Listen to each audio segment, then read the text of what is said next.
Railway board chairman উনি এই কথাটা বক্তব্য দিয়েছেন, ইনকোয়ারি না করেই বক্তব্য দিলেন যে লোকো পাইলটই জিম্মেদার আছে। আমার মনে হচ্ছে এটা খুব ভুল কাজ। আবার এই আগামীকালে আগামী দিনে যেটা অ্যাক্সিডেন্ট হবে না তার নেই, সমাধান করতে চাইছেন না। যদি সমাধান করতে চাইছেন আগে ইনকোয়ারি করবেন। একটা লোকো পাইলট যে সামনে চালায় ও কোনো দিনে এটা চাইবে না যদি কোনো অ্যাক্সিডেন্ট হয়েছে নিজে আগে মরবে। তো এই যে ঘটনা হয়েছে, আমি ওই ঘটনার সম্বন্ধে বলছি আপনাকে যে রেলওয়ে বোর্ড এখনো পুরো অধিকারী এবং ডিভিশনাল অধিকারী এবং জোনাল অধিকারী রেলওয়ে সবাই জিম্মেদার আছে এর জন্য। কারণটা হচ্ছে যে এই সিগন্যালটা খারাপ ছিল, আগে থেকে খারাপ হতে পারে, তার জন্য নির্দিষ্ট পেপার আছে তাকে দিয়ে চালানো হয়। কিন্তু আমার যেটা জানকারি আছে সেখানে ওই সিগন্যালটা খারাপ হওয়াতে যে প্রপার পেপার দেওয়া উচিত ছিল সেটা দেওয়া হয়নি। রং পেপার ইস্যু হয়েছে ড্রাইভারকে, এবং খালি একই ড্রাইভারকে রং ইস্যু হয়নি, প্রায় যত গাড়ি ওখানে পার করেছে সব ড্রাইভারটাকেই রং পেপার ইস্যু করা হয়েছে। এটা তো রেলওয়ে তার জন্য জিম্মেদার আছে। খালি স্টাফে একটা ভুল করবে, সবাই স্টাফই ভুল করলো, তার মানে কার জিম্মেদারি কার থাকবে? থাকা উচিত ছিল ওখানে যে যেই সিস্টেমে গাড়ি চলছে ওখানে সিগন্যাল ভুল যদি পেপার দেওয়া হয়, ড্রাইভার মিসগাইড হলো, স্পিড বাড়িয়ে দিল, ওই সেকশনে কোনো গাড়ি যে কাঞ্চনজঙ্ঘা মাঝখানে ছিল, উচিত ছিল না মাঝখানে থাকার। যতক্ষণ নেক্সট স্টেশনে চলে না যায় ততক্ষণ ওকে সিগন্যাল দেওয়া যাবে না। এবং লাইন ক্লিয়ার, কমিউনিকেশন ক্লিয়ার ছিল। কমিউনিকেশন যখন ঠিক ছিল তাহলে উনি একটা গাড়ি ব্লক সেকশন থাকার সত্ত্বেও একটা গাড়ি নিলেন কেন? এর কারণ হচ্ছে, আমি কারণটা একটু বলে দিই। কারণ হচ্ছে ওই সেকশনটা অ্যাবসলিউট ব্লক সিস্টেমে কাজ হচ্ছিল অক্টোবর 2022 অব্দি। নভেম্বর 2022-এ কনভার্ট করা হলো অটোমেটিক সিগন্যালিং সেকশন। কিন্তু স্টাফদের যে মনোভাব, কাজ করার স্টাইলটা, ওটা ছিল অ্যাবসলিউট ব্লক সিস্টেমে। এবার তাকে প্রপার যে গাইড করা হবে কিংবা কিভাবে অটো সেকশনে ফেল হলে, কেন অটো সেকশন বারবার ফেল হয় না, প্লাঙ্গার ফেলুয়ার যেটা বলেছে ওকে প্লাং ফেলুয়ার বলে, পুরো সিগন্যালটাই ওই সেকশনে ফেল হয়ে যায়। এবার ওই ক্ষেত্রে যে পেপার দেওয়া হয়েছিল TA 912, প্রত্যেক ড্রাইভারকে আমি দেখেছি, কাঞ্চনজঙ্ঘা ড্রাইভারকে তাই দেওয়া হয়েছিল। ইভেন তদন্ত দরকার, তার আগে কত লোককে ওই পেপার দেওয়া হয়েছে এবং ওই পেপারের রং পেপার নিয়ে গেছে এবং তারা কত স্পিডে গেছে। কেন ওই ক্ষেত্রে 25 কিলোমিটারের বেশি কোনো মতে স্পিড হবে না।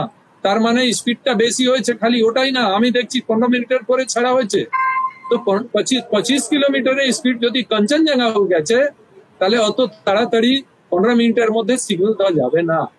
তার মানে পুরোপুরি ভুলটা সিস্টেমে আছে এবং তার জন্য খালি station master, local staff, loco pilot এদের দায়ী করে দিয়ে নিজে বেঁচে যাওয়া, এটা আমি নিন্দা করছি। এটা ঠিক নয়। যদি রেল চায় যে পরবর্তী আগামী দিনে যদি অ্যাক্সিডেন্ট না ঘটে তাহলে এটা তদন্ত করা খুবই দরকার। এবং শর্টেজ অফ স্টাফ যেটা আছে পুরোপুরি তাদের প্রেসার করে, প্রেসারাইজ করে ড্রাইভারদের কাজ করানো হচ্ছে। অনেকবার অ্যাক্সিডেন্ট হচ্ছে, এর আগে বানাগা বাজার হয়ে সবকিছু হলো, কিন্তু দেখা গেল কোনো নেই। তার রিজন হচ্ছে রেলের কাছে পয়সা নেই। যদি এখানে কবচ থাকতো, একটা ACD লাগানো হয়েছে, ঠিক সাকসেস কাজ করেনি। এবার কবচ কোথা চলছে? কবচের জন্য অনেক পয়সার দরকার, পয়সা আসবে কোথা থেকে? ইভেন স্টাফ যে সেফটি ক্যাটাগরি ম্যাক্সিমাম খালি আছে। এই খালি ইস্টার্ন রেলওয়ে কই হাজার খালি আছে। এই যে সেফটি স্টাফ খালি থাকবে, ট্রেনটা বাড়িয়ে দেওয়া হয়, ম্যাক্সিমাম টাইম ট্রেন অনেক বাড়ানো হয়। গ্রীষ্মকালীন গাড়ি চলে, পুজো স্পেশাল চলে, যা গাড়ি চলছে তাই। যা স্টাফ ছিল সে কম হয়ে গেছে, গাড়িটা অনেক বেড়ে গেছে, কিন্তু স্টাফরা তাই সেফটি। এবার কাজ কি করবে? তার জোর জবরদস্তি করে ওদের কাজ করানো হচ্ছে। ইভেন যদি অসুস্থ থাকে, ক্লিয়ার রেলওয়ে বোর্ডের সার্কুলার আছে, যদি মনে করে লোকো পাইলট কিংবা গার্ড কিংবা operating staff, station master, cabin man যে নিজে আনইউজুয়াল ফিল করছে, অসুবিধা বোধ করছে, কোনো অসুবিধা, তাহলে উনি ছুটিতে চলে যাবেন। কিন্তু যেই ছুটিতে কেউ যাচ্ছে, যেই সিক হচ্ছে একটা সার্কুলার বাড়িতে লোক পাঠিয়ে দিয়ে ইনকোয়ারি হচ্ছে যে ওটা ঠিক বলছে না ঠিক বলছে না অসুস্থ তিনি কি ডাক্তার কি করে বলবেন? ডাক্তার সার্টিফিকেট দিয়েছে যে হ্যাঁ ট্রিটমেন্ট করছে, তাও দেখাচ্ছে মানছে না। এটা হচ্ছে, আমি এই জন্য বলছি যে এই আননেসেসারি প্রেসারাইজ করা হচ্ছে স্টাফেরদের উপরে, নিজের ভুলটা চাপিয়ে দিয়ে রাখা। মিস্টার সিং, আপনি যেটা বলছেন তো রীতিমতো মানুষের জীবন নিয়ে ছেলে খেলা চলছে। তাহলে মানে তদন্ত করা হচ্ছে না, অথচ একজনকে দোষী সামনে দাঁড় করিয়ে দিয়ে কি কারণে তদন্ত হলো, যাতে ভবিষ্যতে যাতে এই ধরনের দুর্ঘটনা না ঘটে সেগুলোর কোনো ব্যবস্থা না নিয়ে রীতিমতো ছেলে খেলা করা হচ্ছে মানুষের জীবন নিয়ে। দেখো, দুর্ঘটনা না হয়, দুর্ঘটনা হওয়ার আছে, কিন্তু এই টাইপের দুর্ঘটনা যেটা গিয়ে একটা গাড়ি আছে একটা গাড়ি মধ্যে মারবে, সেটা দুর্ঘটনা মানা যায় না। এভাবে না, ডিরেলমেন্ট হয়ে গেল, ছোট মোটো ঘটনা হয়ে গেল, এগুলো একটু হয়, এটা সব সময় বলা যাবে না। কিন্তু এই যে ঘটনাটা, আরো একটা কথা বলছি, যেই কাঞ্চনজঙ্ঘা ওই স্টেশনে পার হয়নি, নেক্সট স্টেশনে যায়নি, এই হোম সিগন্যালের কাছে ছিল এই ব্লক সেকশনের মধ্যে, তার সত্ত্বেও এই লোকো পাইলটটাকে, গুডসের লোকো পাইলটটাকে এটা পেপার লাইন ক্লিয়ার দেওয়া হয়েছে, সেটাও পেপার লাইন ক্লিয়ার ভুল দেওয়া হয়েছে, কিন্তু তা দেওয়া উচিত ছিল না।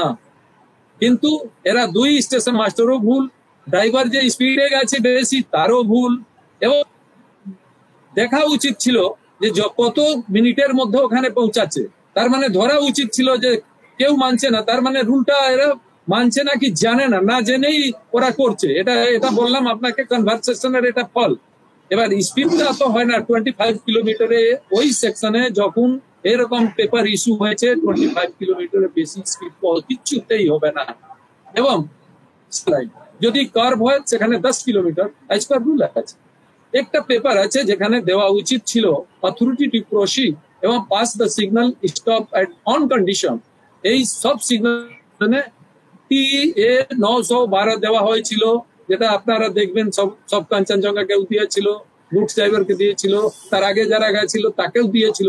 কিন্তু ওখানে দেওয়া উচিত ছিল TD 912, যেটা ওটা না দিয়ে একটা ভুল পেপার দিয়েছে। এবং ওই TA 912 যেটা থাকে তার মধ্যে কোনো স্পিড মেনশন থাকে না, বাদ বাকি পেপার যেটা ইস্যু হবে তার মধ্যে স্পিড মেনশন থাকবে। এবার যে লোকো পাইলট TA 912 দেওয়া হয়েছে এবং গেছে, সে ওটা ওই স্পিডটা মেনটেন করে নিয়ে ব্লক সেকশনে মনে করেছে আমার সব ক্লিয়ার আছে, এবং এটা স্বাভাবিক যে ওর সেকশনের মধ্যে কোনো গাড়ি থাকার সম্ভাবনা ছিল না, এই যে লোকো পাইলট। কিন্তু গাড়িটা ছিল, ও জানবে কি করে? এবার স্পিডটা যে ওটা মেনটেন করা ছিল যে 25, সেটা আমার মনে হচ্ছে প্রপার ট্রেনিং ছিল না, এবং ও প্রপার মেনটেন করেনি। প্রপার ট্রেনিং ছিল না মানে কি? মানে এত বড় একটা সিস্টেম রেলওয়ে, যার উপর এত মানুষ নির্ভরশীল, সেখানে প্রপার ট্রেন্ড লোকজন ছাড়া যাকে তাকে দিয়ে দেওয়া হয় কাজের দায়িত্ব। দেখুন, দায়িত্ব তো চলে আসছে অনেক, ওর উপরে ইন্সপেক্টর আছে, স্টেশন মাস্টার ছিল, তার উপরে ইন্সপেক্টর আছে, ট্রাফিক ইন্সপেক্টর আছে, লোকো ইন্সপেক্টর আছে, তার উপরে AOM আছে, DOM আছে, সিনিয়র DOM আছে, COM আছে। তারা কি করছিলেন? তারা কি এই ব্যাপারে ব্যবস্থা কিছু নিয়েছেন? এবার একটা হয়ে গেল ঘটনাটা, তারপরে আমি রেলওয়ে বোর্ডের চেয়ারম্যান বসে বলে দিচ্ছেন যে ওই লোকো পাইলটের দোষ। এটা দেখা গেছে, দেখবেন, আমি যুক্তি দিয়ে বলছি যে যখন বাহানাগা বাজার হয়েছিল তখন কিন্তু ওনারা বলে দেন নাই ড্রাইভার ওভারশুট করে গেছে, বলতে দিতে পারতেন, কিন্তু ওখানে ড্রাইভার বেঁচে ছিল। যখনই ড্রাইভার মারা যায়, লোকো পাইলট মারা যায়, তখনই এই ঘটনাটা ঘুরে আসে, ওর উপরে চেপে দিয়ে সব লোক পেছনে যারা আছে সব খালাস। এটা রিজন আপনাকে বললাম। বাজেট, যে রেল বাজেট হচ্ছিল, পয়সাটা নেই, কবচ লাগাতে গেলে অনেক টাকার দরকার আছে, সেটা বাজেটটা কে করছে? রেলের হাতে আছে কি? রেলের তো নিজে আগে দেখবে যে আমার কোন জায়গায় দরকার আছে, কোন আমি অনেক হাই স্পিড ট্রেন চালাচ্ছি, অনেক কিছু অনেক বানাচ্ছি, কিন্তু আগে তো আপনি দেখবেন অ্যাক্সিডেন্টটা সেভ করি, আগে কবচ লাগান, তারপরে হাই স্পিড ট্রেন গুলো চালু করুন। নাহলে আবার হাই স্পিড ট্রেন গুলো আরো যত হাই স্পিড ট্রেন চালু হচ্ছে তারা কিন্তু এই মুখামুখি করবে। সেই জন্য এটা গভর্নমেন্টের দরকার আছে বাজেটটাকে রেলের হাতে দেওয়া এবং স্টাফদের ইমিডিয়েটলি ফুলফিল করা। এটা করা হচ্ছে, এটাও পয়সা যাতে কম দিতে হয়, স্টাফকে কম খরচা হয়, তাই জন্যই করা হচ্ছে।